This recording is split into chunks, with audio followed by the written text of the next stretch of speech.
good, y'all? This your girl JayP Films, hottest camera girl. Stop playing. I told y'all once, I told y'all twice, and now I'm telling y'all 3 times. I'm the hottest camera girl, and I only keep the hottest people with me. So today, I got one of the hottest people in the city doing big things, you know, trying to inspire women. But look, I ain't gonna say too much. I'm gonna let her tell y'all herself. So, what's up? What's up? Yes. So let's start off with your name. Who are you? Where are you from?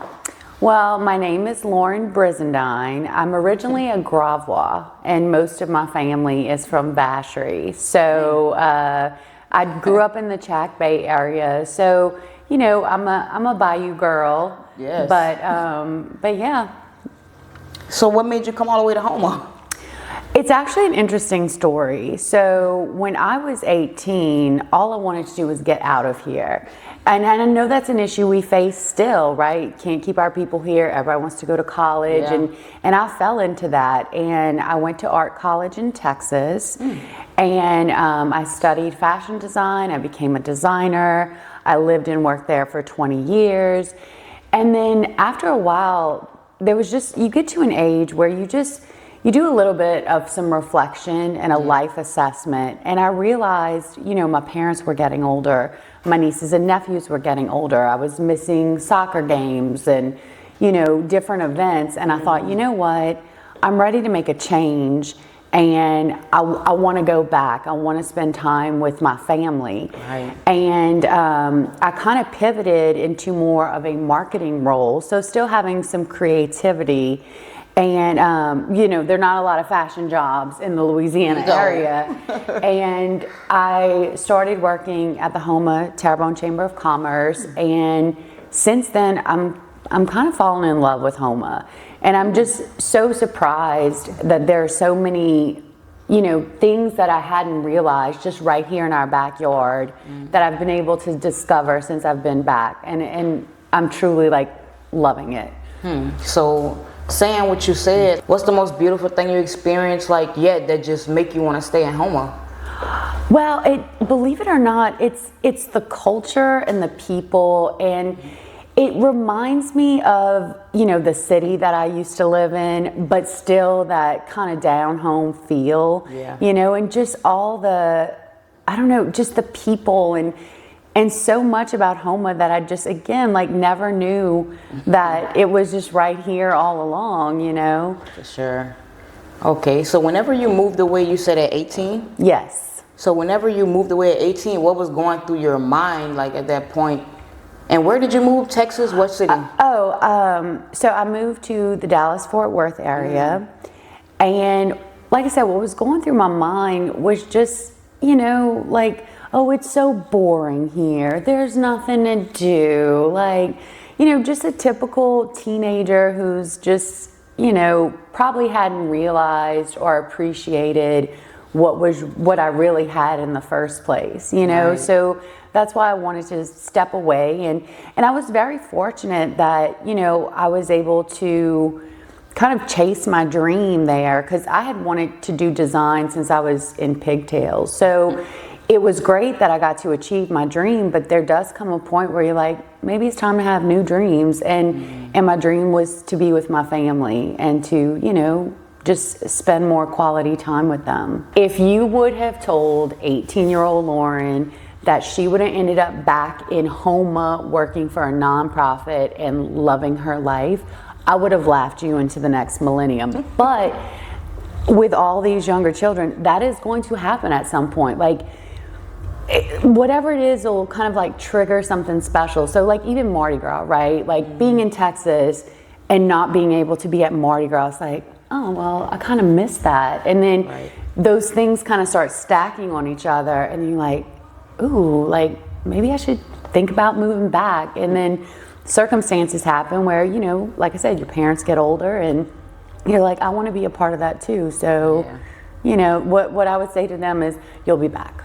You'll be back at some point. So, because home is always home. Right? Yes. Oh, yes. For sure. What's your role here? So at the Chamber of Commerce, I do the marketing and the communications here. We are a small team of 3. So, you know, any email that comes your way, social media posts, event, video, press release, I definitely have a hand in all those things. So how was it growing up in Vacherie?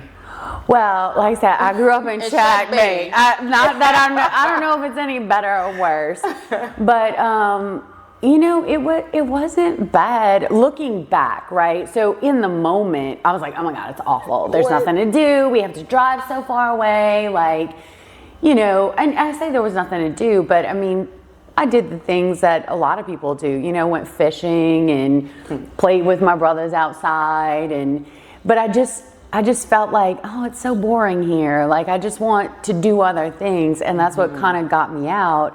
And again, I mean, I've been very fortunate because through, you know, moving and stuff, I've gotten to travel the world and do all these great things. And of all the places I've been, I ended up back here, back home. You know, and it's like no regrets, you know, it's the best choice I ever made. So.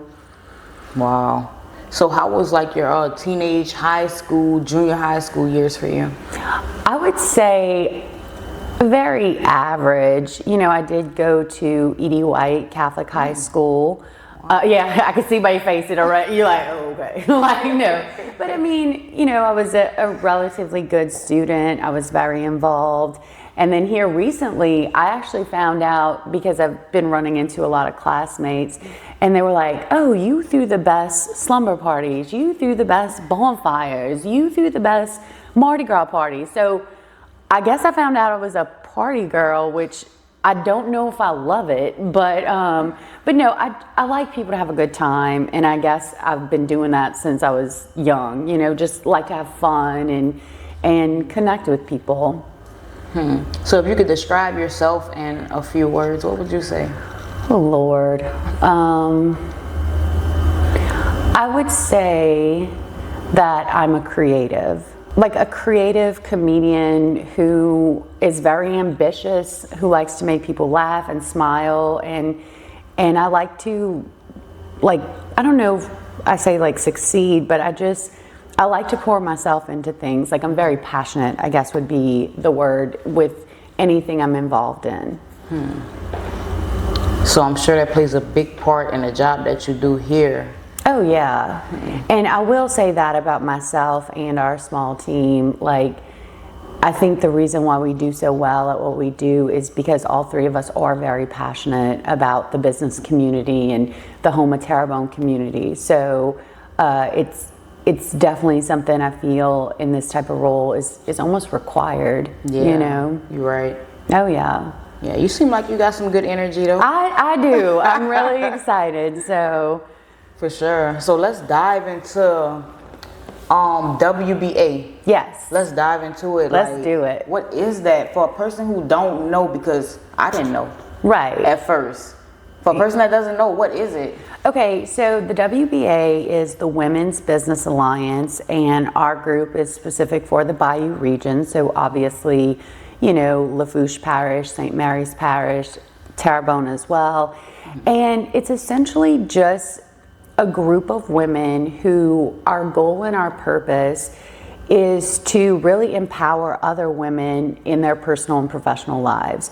So it's a, you know, just like any other member organization, but I guess the easiest way to put it, it's kind of like having your own little group of cheerleaders for whatever, you know, you're doing in your life. And don't be misled by the fact that it's called the Women's Business Alliance, because there's certainly, you know, we welcome anyone who supports women, you know, businesses, other men who, you know, may have daughters that they want to get involved or whatever. So I don't like to pigeonhole it that it's just women, but you know, that is probably the largest, you know, that makes up the largest percent. But yeah, just a group of women just empowering each other.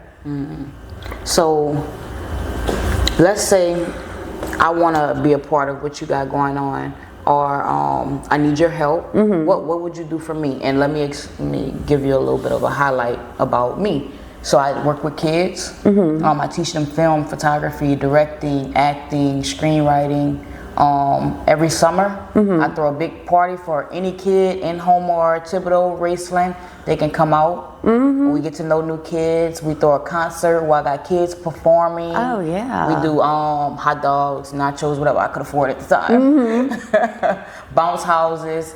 I do it all by myself, but I will open it up this year for people to help and donate because that was hard. Yes. So, and then I have my own business where I do my podcast and videos and stuff like that. What would you do for a woman like me that's interested in, and interested in the organization? So, I mean, the first thing I would tell you is that, you know, when you were talking about sponsorships or whatever, there's so many connections you can make in the WBA. So you might be surprised to run into someone who creates desserts and they may be able to help with that. And, you know, it's definitely always great to receive help and advice, you know, maybe someone who, like, you know, myself, I plan a lot of events. So just that kind of peer-to-peer, you know, conversation, you would have that. But the other aspect that I like is you have an opportunity to mentor others. Like, and I think that's very aligned with what you're doing, you know, in this event. Is we are trying to get more students and younger people involved in the organization. So in addition to receiving help, you can also give of yourself as well, especially with some of these younger students who may be interested in going into your profession, you know, and also an opportunity at leadership. You know, we have a lot of great leaders in our organization, and just being able to have that network of, you know, some prominent figures, I think is also just good to have in your network. Wow. So it's like a community. Definitely. Wow. That's amazing. So how many people do you have now? So in the organization, we have about 50 people.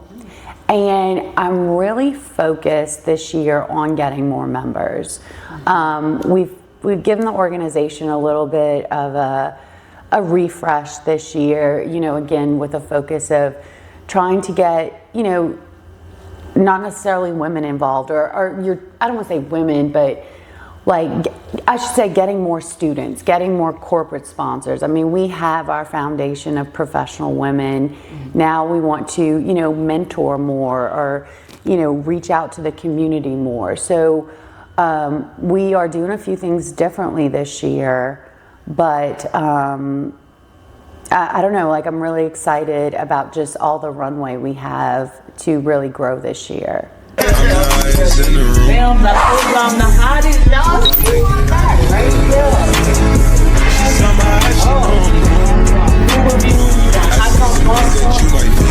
Girl talk,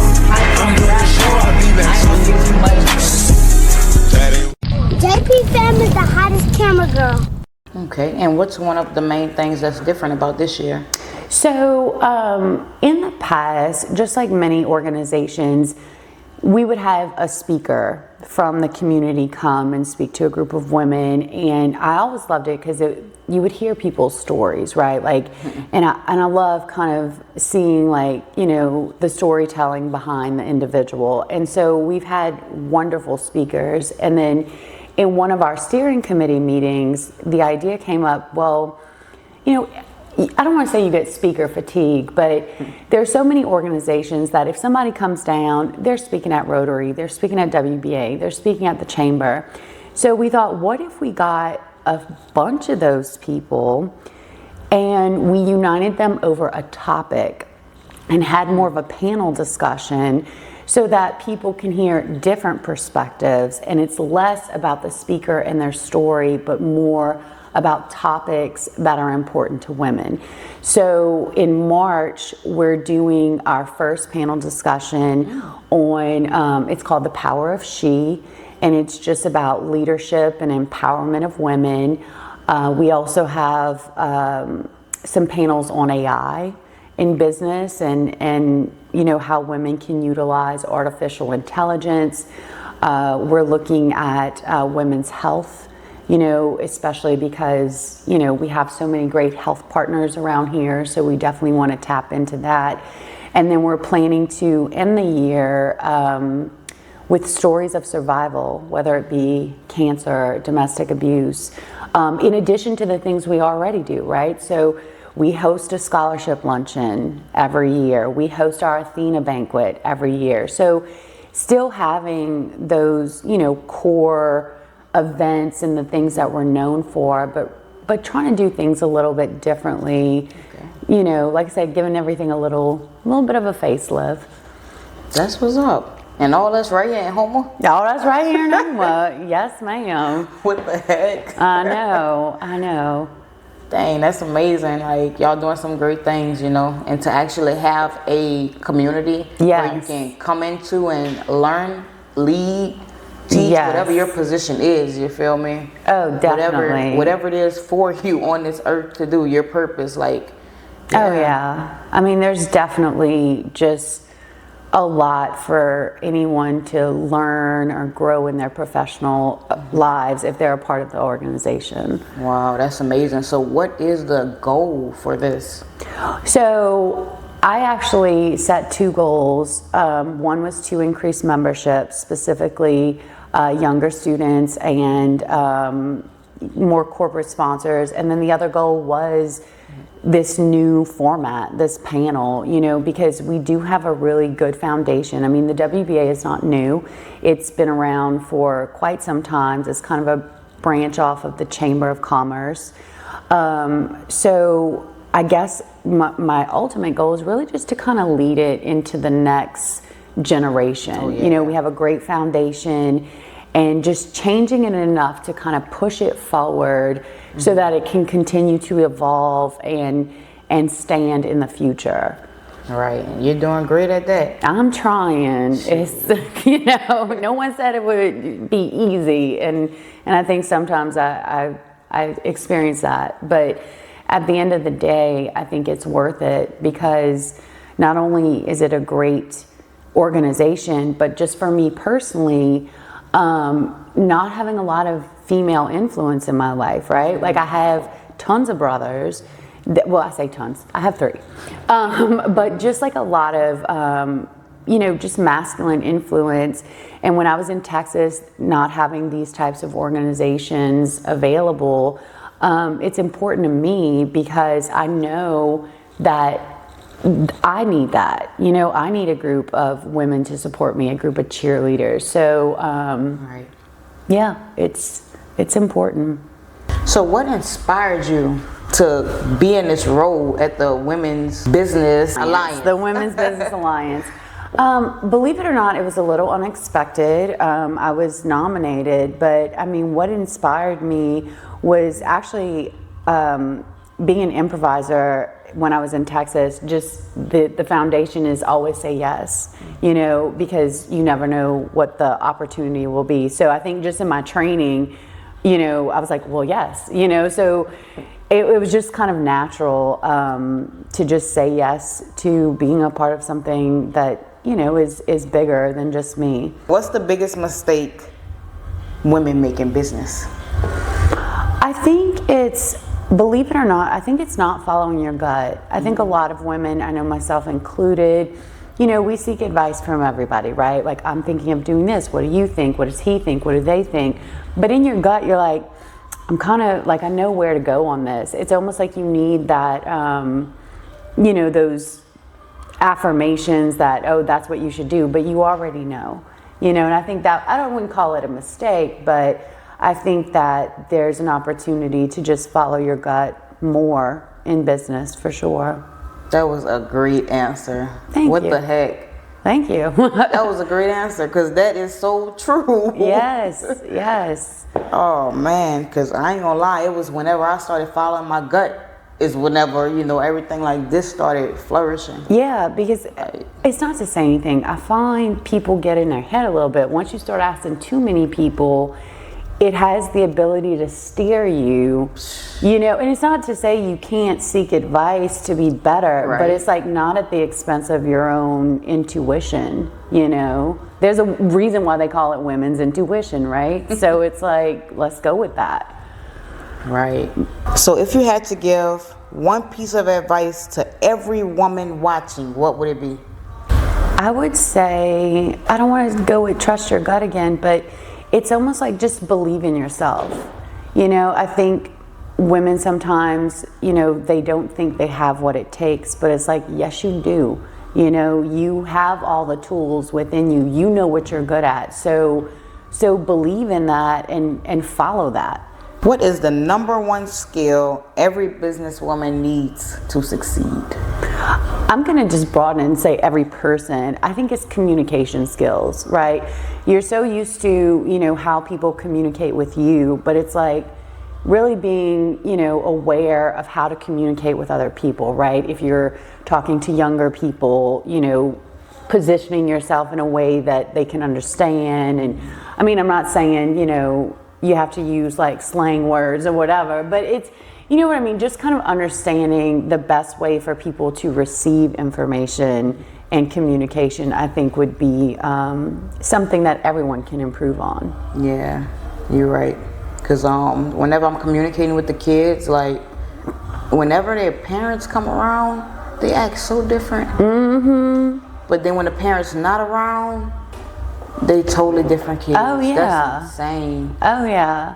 Well, even just little things like my nieces and nephews, they'll never call me. They'll text message me all the time. But then like, you know, my dad, who's a little bit older in his 70s, he'll call me, you know, just to tell me that the sunrise was beautiful, you know. So it's just kind of knowing your audience, and the best way to communicate, I think, is something that, like I said, women, men, anyone can benefit from. For sure. Okay, so if you can go back in time, what's one thing you'll do differently? I don't think anything. I've asked myself that question many a time, and I just feel that if I would have changed anything, I wouldn't be sitting right here. So it's no use to like take up space in my brain about the what ifs, because it's like, this is where I am, and it's been an adventure. It's been a great journey. So I wouldn't do anything differently. That's gonna inspire some people right there. I hope so.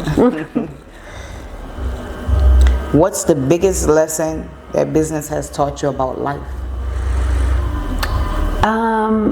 Well, I'm actually in the process of learning that it doesn't have to be separate. Your life doesn't have to be so compartmentalized, right? A lot of people have a gift of going to work and then coming home and they can leave it. But I do think when you integrate the two, it allows you to live a more fulfilling life, like being at a parade and seeing somebody you work with and going to talk to them and waving because they're riding the parade, or, you know, just going to people's kids' birthdays or their weddings and it's people you work with. It's like personal and professional lives can mix, and I think it's better when they do. Wow. So, I mean, that's just me. Nah, that's good. You know, that's what it taught you. What's one thing most people don't know about you? I mean, I'm a pretty like wear her heart on her sleeve kind of girl. So I don't know that there's much that people don't know about me.